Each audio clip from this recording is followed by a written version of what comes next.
hablamos de enfermedad hepática alcohólica, hay diferentes conceptos.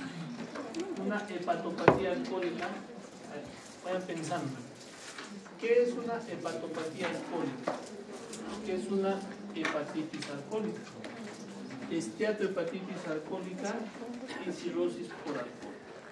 Son cuatro cosas que nosotros tenemos como conceptos de inflamación del hígado. ¿Qué es una hepatopatía alcohólica? ¿Qué podría ser? Hepatopatía alcohólica. En los diagnósticos, cuando entra el paciente por emergencia, muchos de los colegas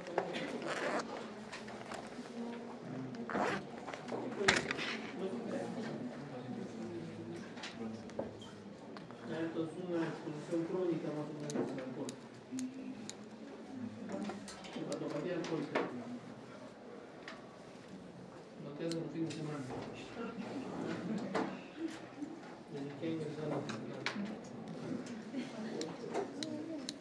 Una hepatitis alcohólica. Acá, ustedes. Inflamación aguda. Aguda, pero, o crónica, sí. Aguda. Todos los fines de semana van a tomar cañazo acá al frente de la continental, ¿no? Pero acá al frente no, ahí. Aguda.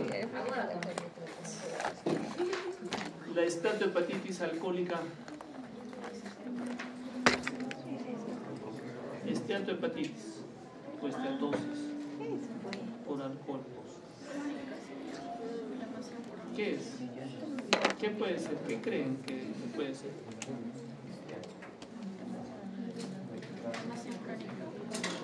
Inflamación crónica también, o sea, como una hepatopatía alcohólica.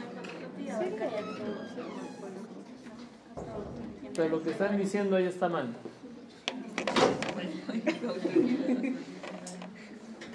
Ahora vamos a preguntar. Dice que la hepatopatía es todo.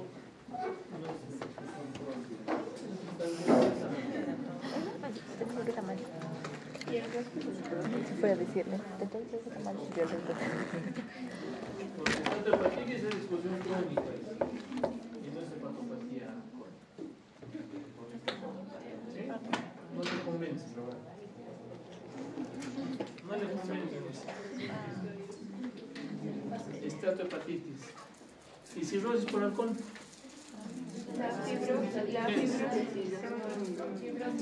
Crónico, o sea, como esteatohepatitis. El estadio final sería el estadio final del proceso. El estadio final. Porque va a ser fibrosis con nódulos de regeneración. El estadio final de la exposición al alcohol. Entonces, es importante que diferenciemos eso. De acuerdo a eso no lo vamos a manejar al paciente. La hepatopatía alcohólica es todo. Es el concepto de exposición al alcohol, ya sea aguda, ya sea crónica, etc. La hepatitis alcohólica es agudo. La esteatohepatitis alcohólica es exposición crónica de evolución, que no necesariamente es cirrosis. La cirrosis es el estadio final de la exposición al alcohol. Entonces, hepatopatía es el concepto general de exposición al alcohol, que no sabemos de qué tipo puede ser. Entonces, nuestro diagnóstico puede ser hepatopatía alcohólica. Y más abajito, hepatitis alcohólica, o esteatohepatitis alcohólica, o cirrosis por alcohol. Entonces, es importante que entendamos esto, porque de acuerdo a lo que nosotros tengamos como diagnóstico, vamos a dar un tratamiento. Si el paciente tiene una hepatopatía alcohólica, pero es una hepatitis alcohólica aguda, el manejo es muy diferente que una cirrosis por alcohol, que es más de mantenimiento. El otro sí hay que desinflamar ese hígado, esos hepatocitos que están inflamados de forma aguda. Y la esteatohepatitis alcohólica, el manejo es mucho más preventivo para que no llegue a ser cirrosis, que no se siga exponiendo todos los fines de semana como los estudios de medicina que van a... ¿Dónde van? Anote 3 nomás. ¿Qué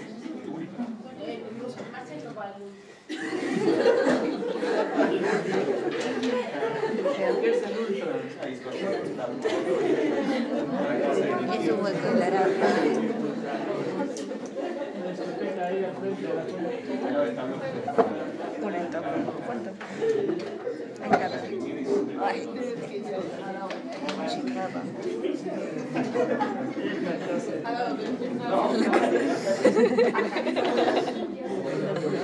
Vamos a ver ahora enfermedad hepática alcohólica, la siguiente. Entonces, casi el 40-60% de la cirrosis es por alcohol. Inclusive ahora ya está disminuyendo ese rango, o está cambiando un poco, pero no porque estén dejando de tomar, sino porque las hepatopatías metabólicas están siendo cada vez más frecuentes. A partir del año 95, 2000 más o menos, la moda de la diabetes pues ha empezado a subir, ¿no? La moda de enfermedades metabólicas ha empezado a subir. Hay mayor obesidad, mayor dislipidemia, diabetes. Entonces, todos los problemas metabólicos condicionan a producir NASH, que es la esteatohepatitis no alcohólica. Y para ahora, esos pacientes que han comenzado a hacer diabetes desde hace como 20 años, 25 años, ya están teniendo complicaciones de la diabetes. Hasta hace unos 15 años las complicaciones de la diabetes solamente eran 3. La retinopatía diabética, la nefropatía diabética y la neuropatía periférica diabética. O sea, donde el paciente tenía adormecimientos, calambres, especialmente en miembros inferiores y también miembros superiores. Pero en cambio ahora tenemos la hepatopatía por la diabetes, la gastropatía diabética, que son complicaciones también de la diabetes. Entonces nosotros tenemos que entender todo el contexto metabólico porque está cambiando, cada vez estamos teniendo más problemas metabólicos que a la larga va a empezar a producir cirrosis. De las enfermedades alcohólicas que hacen cirrosis, casi un 30% pueden hacer hepatocarcinoma. Hay una mayor incidencia en los varones que en las mujeres. La diferencia en las mujeres es que con menor cantidad de alcohol, la mujer hace cirrosis y el varón con mayor cantidad. O sea, aguantamos más. Entonces, el problema es ese, ¿no? En la mujer, menos dosis, mayor riesgo. Mayores años, entre 10 a 12 años, puede producir cirrosis. Dependiendo de los gramos de alcohol al día, el riesgo es mayor. 60 gramos en los varones y 20 gramos en las mujeres. Pero solamente van a producir cirrosis entre el 30 a 50% de los bebedores, de las personas que toman. La siguiente.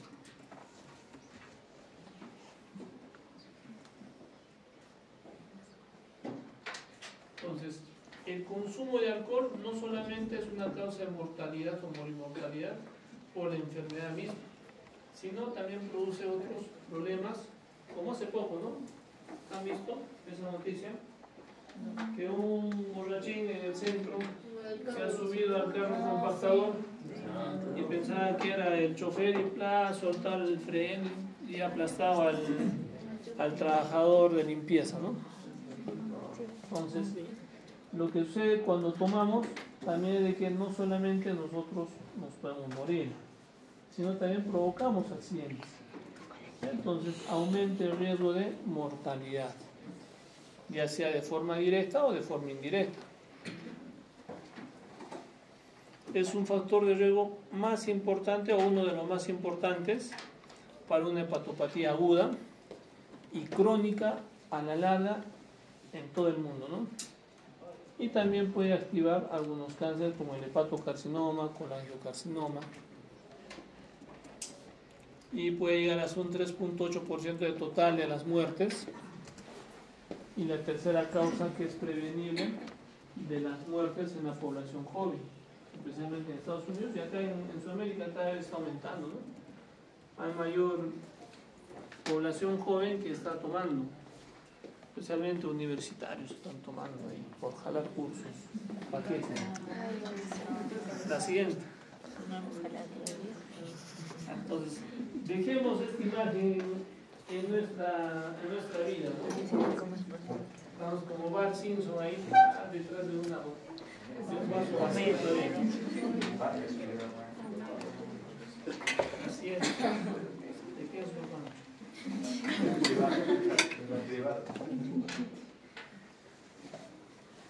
¿Qué complicaciones vamos a tener cuando el paciente sí expuesto y ha hecho no solamente hepatopatías agudas, hepatopatías crónicas o inclusive cirrosis? El paciente puede presentar ascitis, alteraciones en la coagulación. Recordemos de que en el hígado se activan los factores de coagulación vitamina K dependientes. Ictericia, porque no solamente, bueno, la ictericia no solamente es a nivel de conductos extrahepáticos, sino también intrahepáticos. Cuando hay una hepatopatía alcohólica, se inflaman los hepatocitos y comprimimos los conductos intrahepáticos, y también hay un patrón colestásico. Hepatomegalia inicialmente cuando el problema es agudo, y después el hígado se vuelve mucho más pequeño, hipertensión portal, encefalopatía hepática. En el diagnóstico también era encefalopatía hepática, ¿no? El flapping es una sintomatología de encefalopatía hepática, de acuerdo a la clasificación de la tabla de West-Hall, ¿cierto? Hay otros problemas extrahepáticos, gastrointestinales, hemorragias por varices esofágicas, hemorragia digestiva que sí también pueden ser lesiones a nivel de la mucosa gástrica, cuadros de diarrea, úlceras pépticas, síndrome de mala absorción, algunos problemas neurológicos, el síndrome de Wernicke, depresión, neuropatía periférica, problemas hematológicos, alteraciones en la coagulación, trombocitopenias, leucopenias, anemia hemolítica, pancreatitis. La pancreatitis crónica es una de las causas, o la cirrosis es una de las causas de pancreatitis crónica, problemas endocrinos, ginecomastia, que son secundarios y vemos a nivel de los sistemas hepáticos, problemas cardiovasculares. Hay una cardiomiopatía dilatada en un paciente alcohólico y eso a la larga condiciona insuficiencia cardíaca congestiva. Han hecho, ¿no? En cardiología, la cardiomiopatía dilatada, la primera causa es alcoholismo, arritmias, hipertensión arterial en algunos casos, ¿no? Es cierto.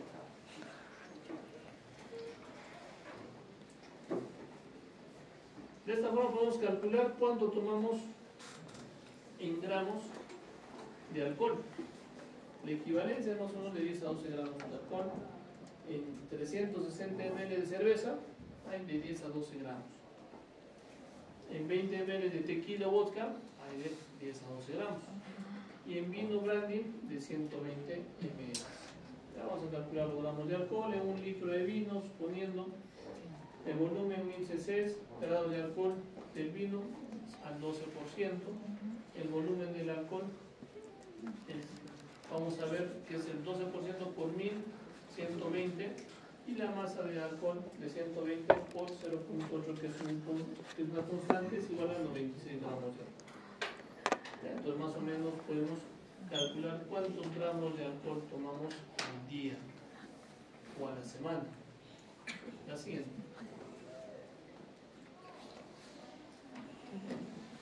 El alcohol se metaboliza en el hígado, se absorbe a nivel del estómago. Hay algunas enzimas que van a estar o que van a formar parte de este metabolismo, la patogenia del metabolismo del alcohol. El alcohol deshidrogenasa a nivel del citoplasma del hepatocito, el citocromo P450, que vamos a ver este mecanismo a nivel del retículo endoplásmico, y las catalasas a nivel de los peroxisomas, ¿no?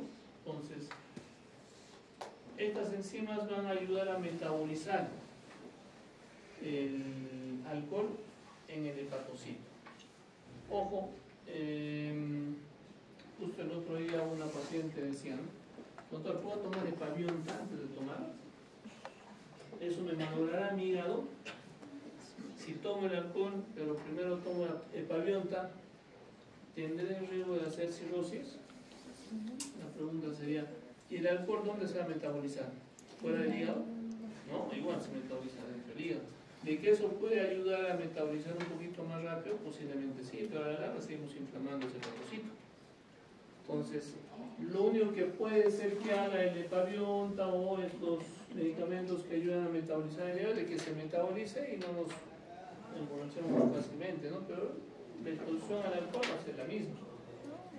¿Ya? Entonces, ¿cuál es la reacción que tenemos? Alcohol, acetaldehído, de acuerdo al ADH y el citocromo P450, el 2E1, va a producir el acetaldehído, se va a transformar en acetato, ¿cierto?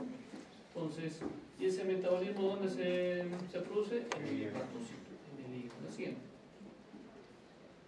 Entonces, el alcohol se absorbe a nivel del estómago y del duodeno, puede eliminarse por los pulmones y los riñones también, pero a nivel del hígado llega un metabolismo y una excreción hasta un 90%, ¿ya? Donde va a haber varias enzimas que van a condicionar el metabolismo a acetaldehído y acetato, y de esta forma va a estar eliminándose, ¿no? La siguiente. Los efectos del acetaldehído pueden producir náuseas, cefaleas, rubor facial. Estamos tomando y estamos chapositos, ¿no? Okay. Entonces ahí dicen, tu acetaldehído está elevado. Están con náuseas, bombas, están vomitando, estás guayqueando, ¿no? Entonces, también va a desencadenar una respuesta inflamatoria, especialmente a nivel del hepatocito. Va a producir una activación de las citoquinas proinflamatorias y de factor de necrosis tumoral, que eso a la larga produce mayor inflamación hepática y del hepatocito. Y eso, cuando eso se hace muy frecuente, empezamos a tener una inflamación mucho más severa. Ahora hay un concepto de la hepatopatía aguda sobre una crónica, ¿ya? Entonces antes era una hepatitis aguda o hepatitis crónica, ¿no? Producida por el alcohol. En cambio ahora, todos los pacientes que tienen exposición crónica ya están haciendo una hepatopatía crónica. Y otra casualidad, jalan gastro, se meten la tranca toda una semana, ¿no? Y ese hecho de tomar de forma excesiva va a producir una inflamación aguda. Entonces estamos produciendo una inflamación aguda sobre una crónica o sobre un hígado ya dañado. Y eso es un choque de inflamación a nivel del hepatocito y lesiona más. Claro, es como si se estaría exacerbando, pero de forma aguda, ¿no? En esos episodios, cuando no es cirrótico todavía el paciente, puede haber cierta hepatomegalia y dolor a nivel del hipocondrio derecho. Lo que vamos a tener va a ser una respuesta inmune que va a producir mayor inflamación, estrés oxidativo, va a alterarse el metabolismo de los hidratos de carbono y los lípidos, va a producir esteatosis hepática, en este caso, una esteatosis hepática alcohólica, ¿ya? Recordando que hay una esteatosis hepática no alcohólica también. Vamos a producir lesiones mitocondriales, mitocondrias, apoptosis, inflamación del hepatocito, acompañado de destrucción y hipoxia perivenular en la zona 3 del patrón hepático y activación de las células estrelladas a la larga produciendo fibrosis, ¿no? Entonces es una cadena que va a empezar a inflamar poco a poco y se va a perderse los puentes porta-porta, porque el sistema porta está a nivel de la zona 3, se pierde esto y empieza a producir fibrosis. Y empezamos a disminuir el tamaño del hígado y por ende la cirrosis. La siguiente. Entonces, el hígado normal, por exposición, va a producir esteatosis hepática, ¿ya? Cambios a nivel del hígado graso, alcohólico, fibrosis perivenular. Y si la exposición se hace más continua, a la larga produce cirrosis. La ventaja es de que cuando nosotros dejamos de tomar, ¿ya? Dejamos de tomar, y mejora. Mejora esa inflamación y puede recuperar considerablemente.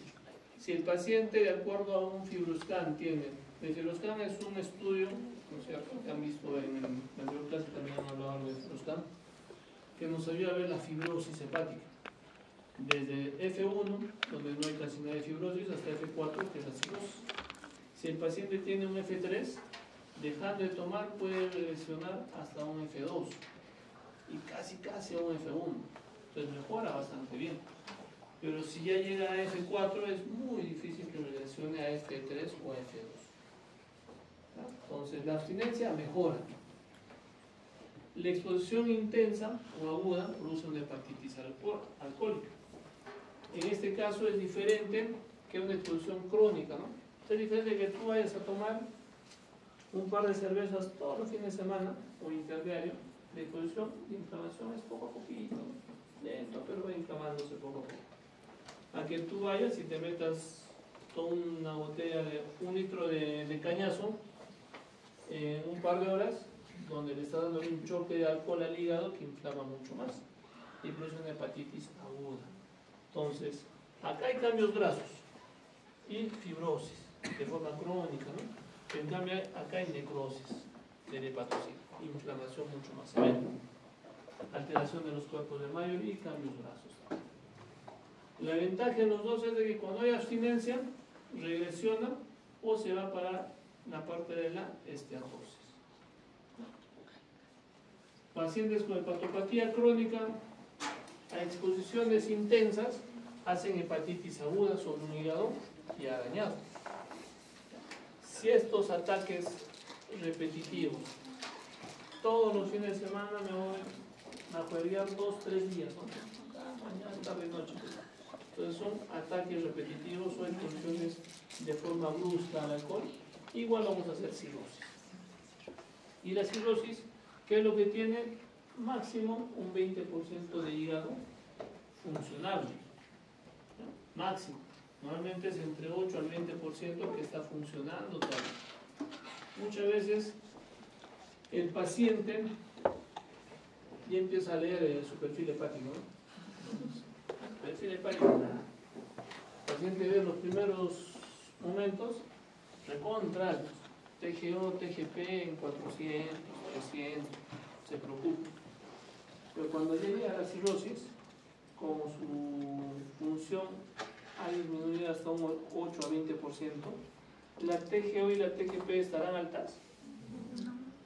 ¿Cómo estarían? Estarían casi. Lo ideal, lo normal es de que, suponiendo, si con un hígado normal la TGO es en 100, con el 20% del hígado estaría en 20, ¿no es cierto? ¿No es cierto? Esa es la lógica. Pero cuando esto se ve inflamando, si este 100% se traduce en, se inflama y llega a 500, con un 20% va a llegar más allá ¿de cuánto? 5 veces más, o sea, 100 más o menos. 100. Entonces, aparentemente está todavía en valores normales, igual acá. Pero lo ideal debería ser de que esté mucho más bajo. Encontramos valores casi normales y el paciente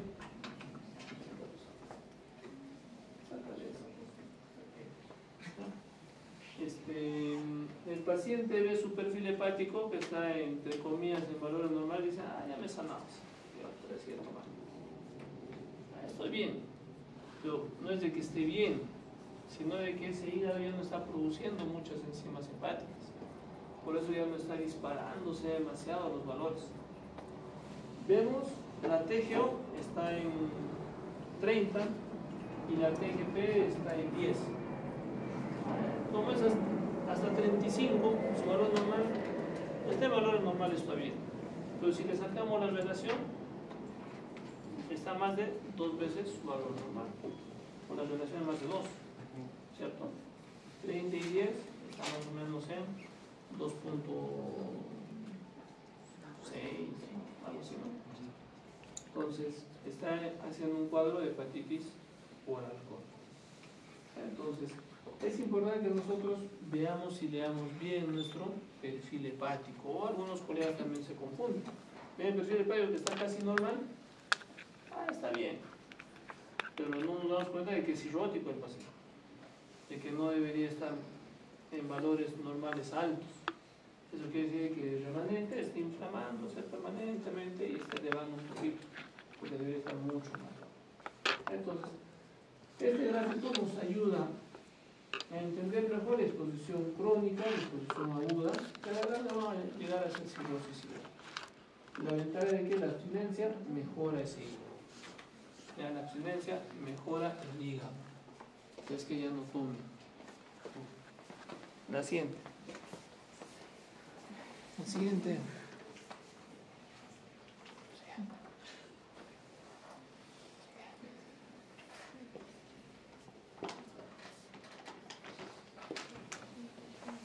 Ya hemos visto esto, ¿no?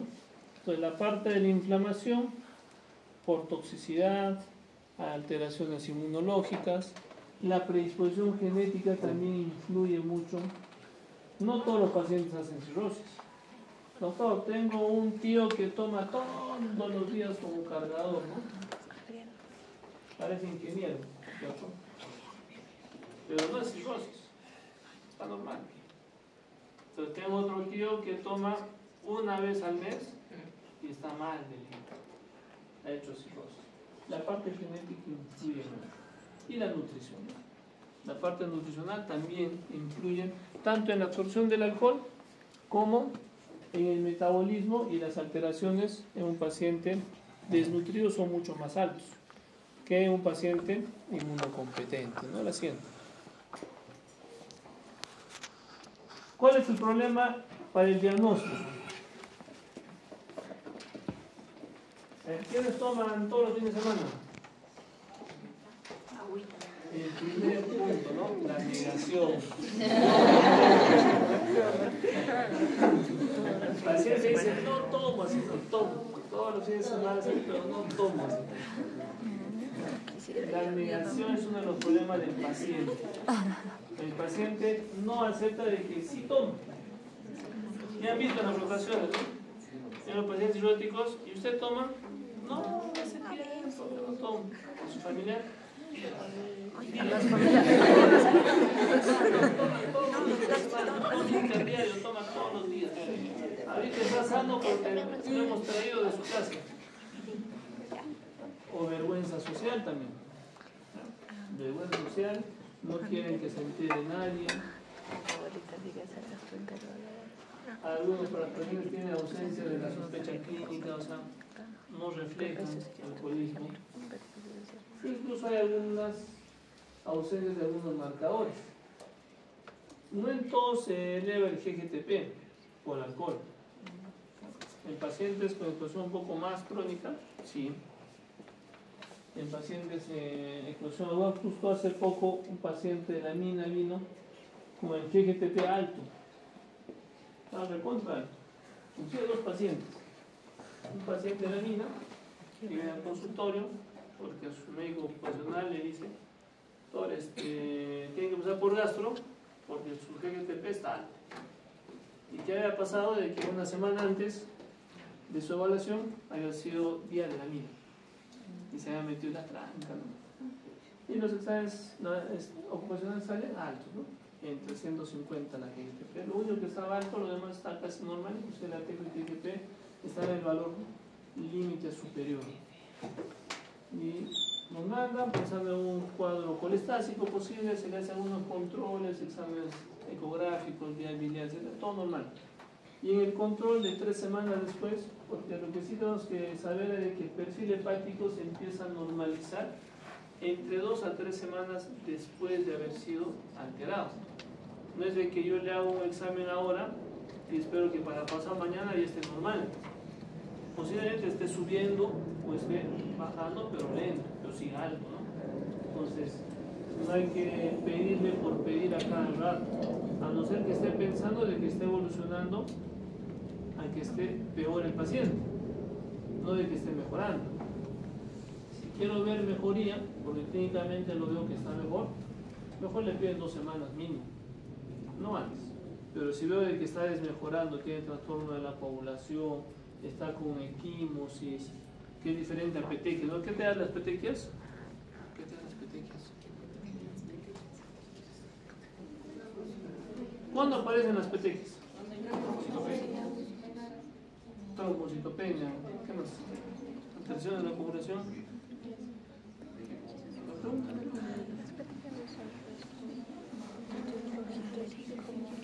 Las petequias es en plaquetopenia o trombocitopenia.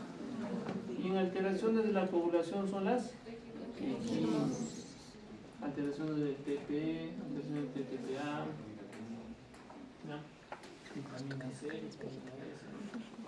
Entonces, cuando hay alteraciones de ese tipo, el paciente empieza a tener equimosis. Y del otro, petequias.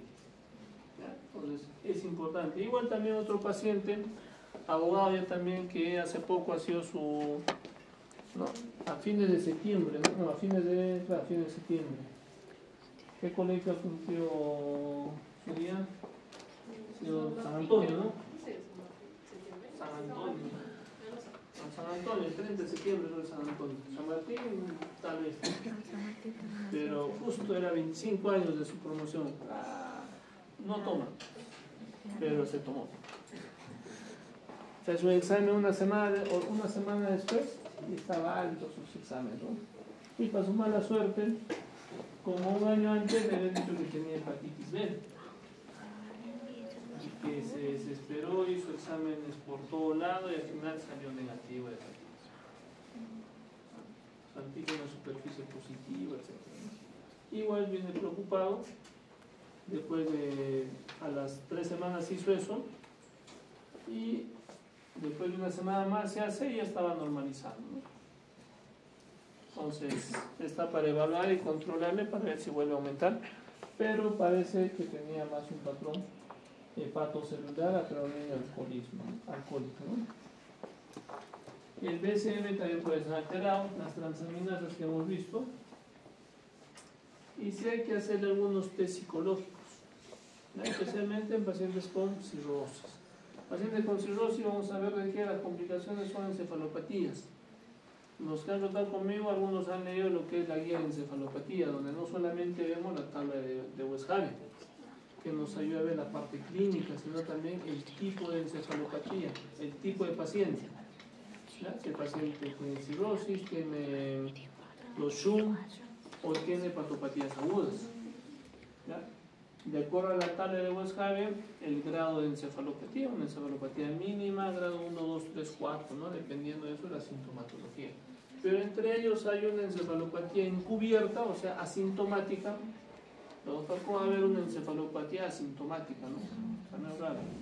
Pero es encubierta porque no te da sintomatología aparente, especialmente la encefalopatía mínima y la de grado 1. Es una encefalopatía encubierta o asintomática. Y una encefalopatía sintomática, ¿no?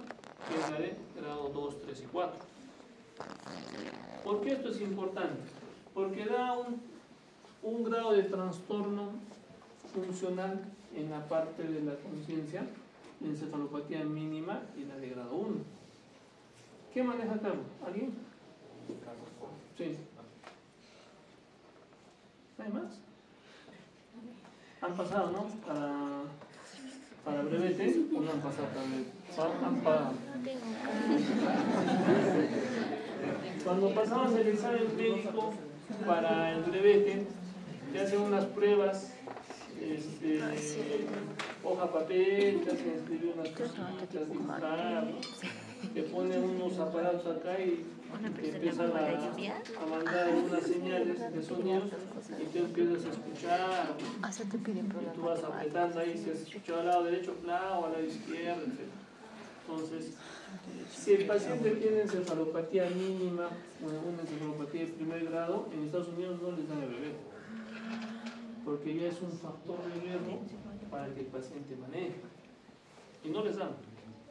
Esas son pruebas psicométricas para evaluar encefalopatías mucho más leves. Entonces, esas pruebas son las pruebas psicométricas en pacientes cirróticos para ver lo que es encefalopatía mínima y la de primer grado, ¿no? Entonces, es importante los test psicológicos también en el paciente cirrótico o en paciente con alcoholismo en general. La siguiente.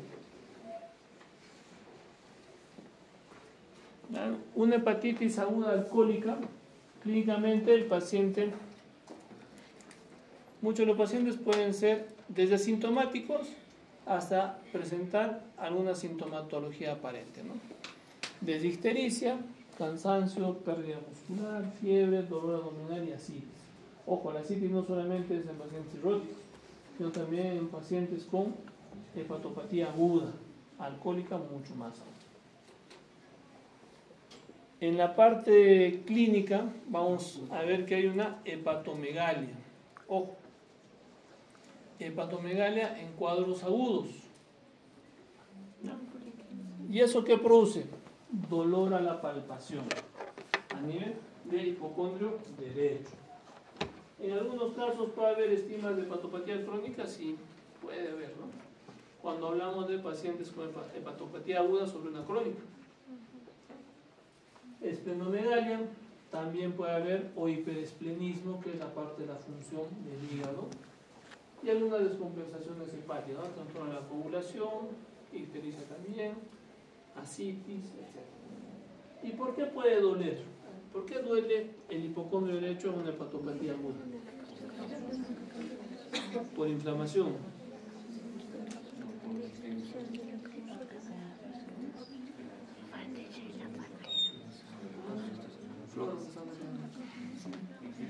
¿Por qué duele el hipocondrio derecho cuando toman así, se meten afuera?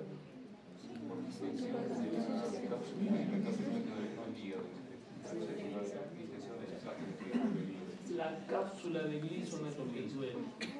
No el hepatocito, no la inflamación, sino cuando crece, distiende esa cápsula de Gleason, eso es lo que produce dolor. ¿Ya? Laboratorialmente, la TGO está mucho más alta, más de 10 veces su valor normal, o una relación TGO sobre TGP mayor a 2. Ya no nos olvidemos. TGO, ¿con qué termina? Con O, de OH. Ya, TGO de OH, o AST. Ya, la TGP es más para cuadros virales. La TGO de OH mucho más alta en cuadros de hepatopatía alcohólica. Puede haber una relación mayor a 2 o puede estar más de 10 veces su valor normal. Puede haber leucocitosis inclusive con neutrofilia, que eso no necesariamente es por un cuadro infeccioso, es por una reacción inflamatoria por la exposición al alcohol. Elevación de la bilirrubina, más de 5 miligramos por decilitro, de ahí hablamos para sacarle un score de madre para ver pronóstico del paciente con hepatitis alcohólica. ¿Ya? Mayor a 32, mal pronóstico, hay que dar tratamiento con corticoides previa desfocalización. Desfocalización, hemos dicho de qué era. ¿Qué era desfocalización? ¿Qué es desfocalizar? ¿Descartar? No. Otras causas no. Otros focos infecciosos. No es de que estoy enfocando y otros focos infecciosos, porque si nosotros utilizamos corticoides como tratamiento, tenemos que desfocalizar al paciente, descartar cuadros infecciosos, la parte de otorrino, la parte de otitis, sinusitis, amigdalitis, la parte de caries dentales, parasitosis o alguna otra infección también hay que descartar. La albúmina puede disminuir, sí, pero ojo, en cuadros agudos la albúmina puede estar baja por una inflamación del hígado y no hay producción de albúmina. En cuadros crónicos hay una relación albúmina-globulina que hay una inversión, menos albúmina y más globulina. Y alteraciones de las pruebas de función hepática, ¿no? Especialmente el TPNR y la albúmina. La siguiente. ¿Qué factores negativos tenemos juntos al alcohol? La hepatitis C. ¿Ya? expone y aumenta entre el 20 y 30% el riesgo de hacer cirrosis.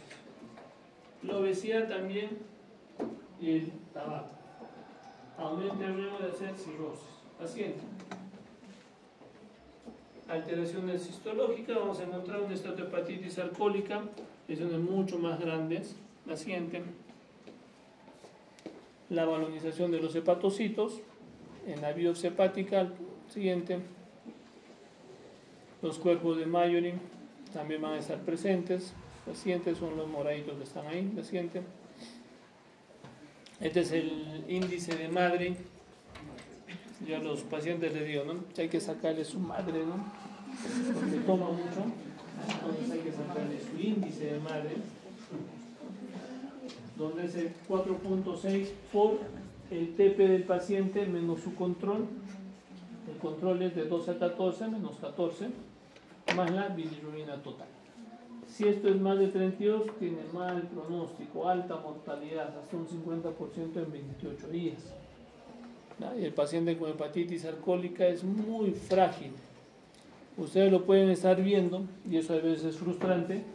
Lo ven tranquilo, comiendo, despierto, para hoy día y mañana se muere. Entonces, pacientes cirróticos, pacientes con hepatitis alcohólica es así. Se descompensa muy rápido, son muy frágiles los pacientes, siempre. La esteatosis a nivel del hígado graso, vamos a ver acúmulo de grasa, ¿verdad? Que hemos visto, que eso puede ocurrir rápidamente en pocos días, especialmente en los bebedores crónicos, ¿no? Entonces, una esteatosis hepática que suele ser asintomática en pacientes que pueden presentar inclusive hepatomegalia, poco a poquito, aumento de la TGO. En algunos pacientes pueden hacer colestasis por inflamación del hepatocito que va a comprimir los conductos intrahepáticos. Y esto puede producir ictericia, prurito, marcado aumento de la fosfatasa alcalina. La GGTP ya debe estar alta por el compromiso del alcohol también y también por la colestasis. La siguiente. La esteatosis hepática va a estar en esta progresión, ¿no? Acidosis láctica, va a haber una fibrogénesis hepática produciendo mayor inflamación, mayor aumento en fibroblastos, va a interferir la gluconeogénesis, va a producir hipoglicemia, va a favorecer la síntesis de triglicéridos y la esteatosis hepática la siguiente. Histológicamente, el paciente con hepatitis alcohólica, vamos a ver un hígado esteatósico medio blanquecino, ¿no? A nivel espectroscópico. La siguiente.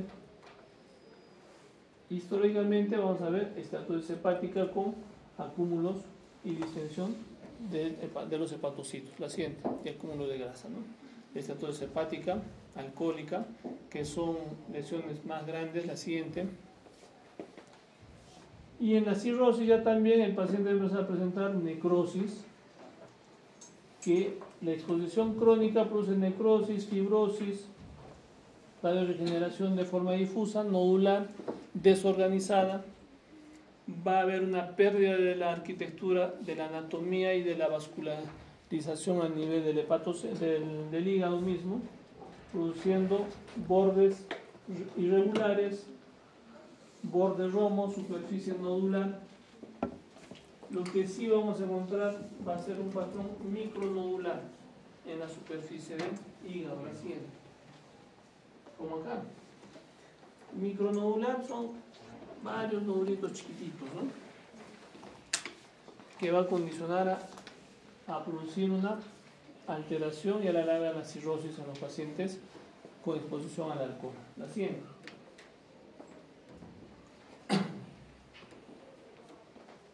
Se pierden los puentes porta.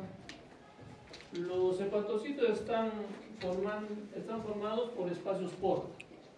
Y cada espacio porta se empiezan a unirse entre ellos por unos puentes porta. Y cuando esto empieza a fibrosarse, se empieza a perder esos puentes. Entonces hay una alteración a nivel de los espacios porta y los puentes porta, ¿no? La siguiente. El tratamiento a la cabeza, abstinencia, o sea, no tomar. Si salimos, vamos a bailar. No a tomar. hay que ver la parte de la desnutrición, porque el paciente cirrótico, el paciente que es alcohólico tiene un hipercatabolismo, y de hecho, paciente cirrótico presenta sarcopenia. ¿Qué es la sarcopenia?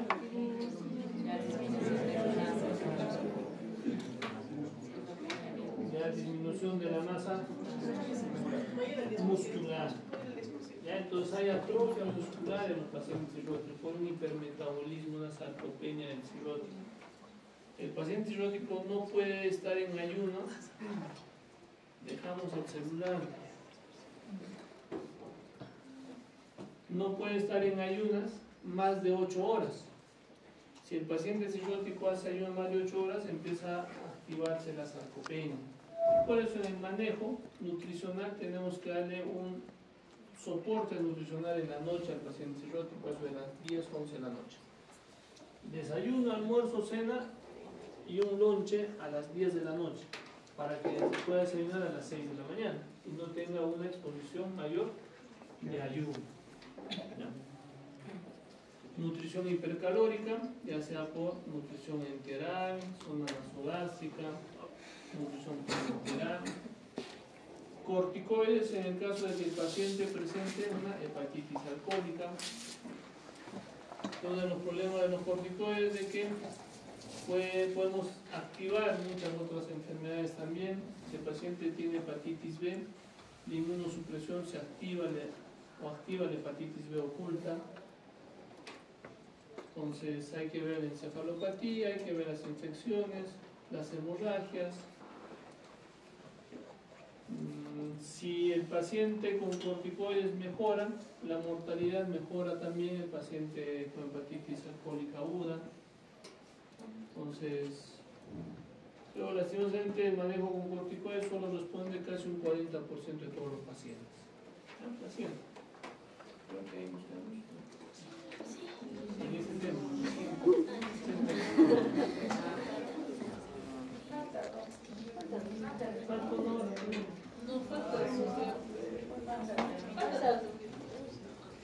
No es necesario que vean más. Ya sé que se han sacado todas las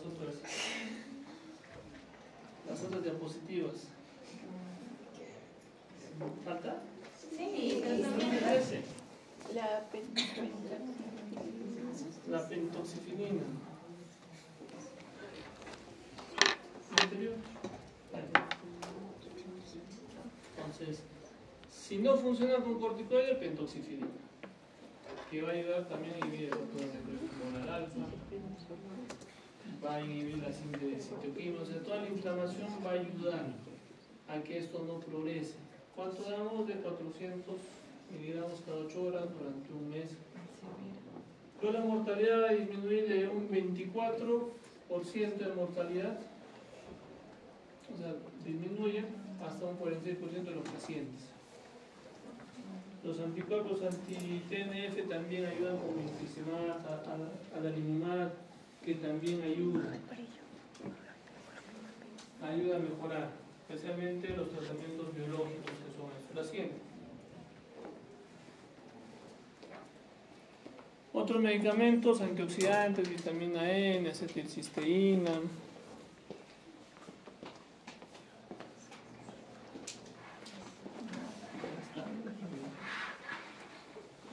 Entonces, vamos a utilizar colchicina también, esteroides anabolizantes en algunos casos. El trasplante hepático es el manejo final de todo el estadio cirrótico, pero ojo, el problema del paciente cirrótico por alcohol es de que tiene que cumplir algunas condiciones especiales, ¿no? Uno, la abstinencia. Si el paciente cirrótico no tiene abstinencia más de 6 meses con manejo psiquiátrico, no va a ir a trasplante hepático.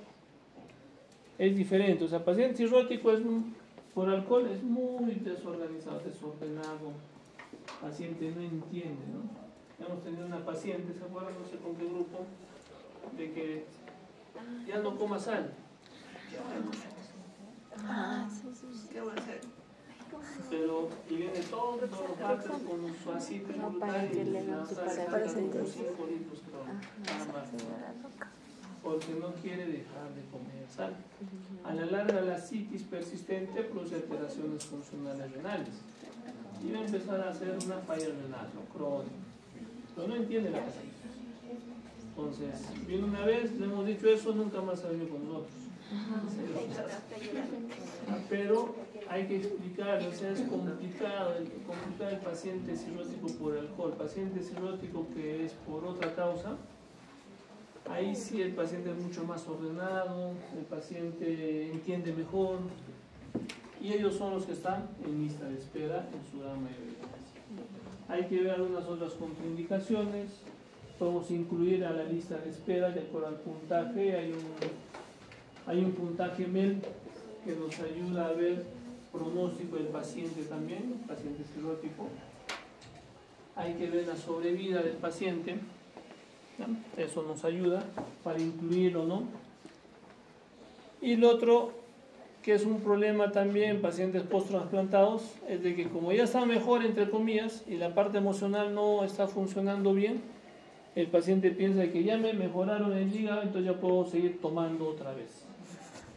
Y otra vez hay recidiva de la ingesta alcohólica.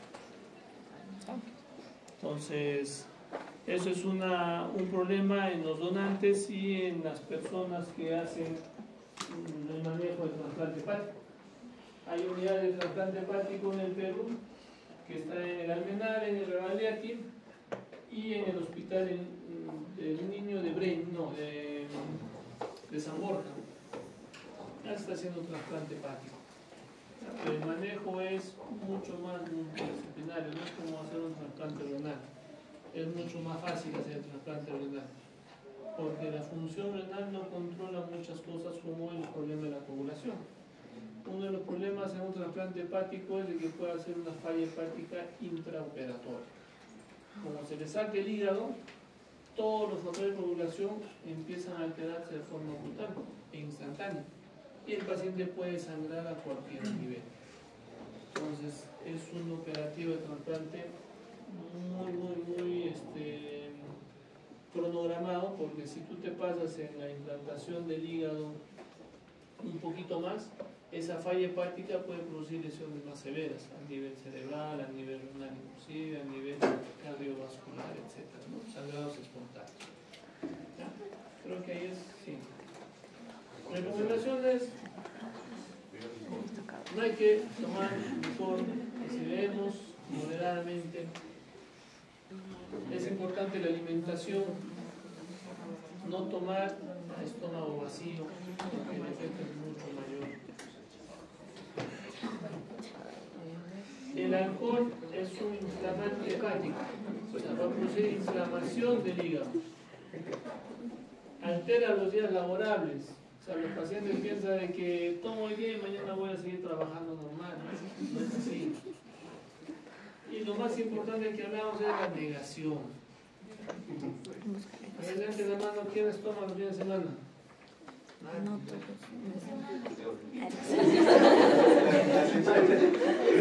Intersemanas. Después de clase. La negación. Entonces, para mejorar esa negación, manejo psiquiátrico, ¿no? Manejo psiquiátrico. De acá todos tienen que ir a psiquiatría. Entonces, es importante hacerle entender al paciente. Los médicos funcionamos como psiquiatras también. Tenemos una parte de psiquiatría y tratar de entender y explicarle y ayudarle al paciente. Siguiente. ¿No siente la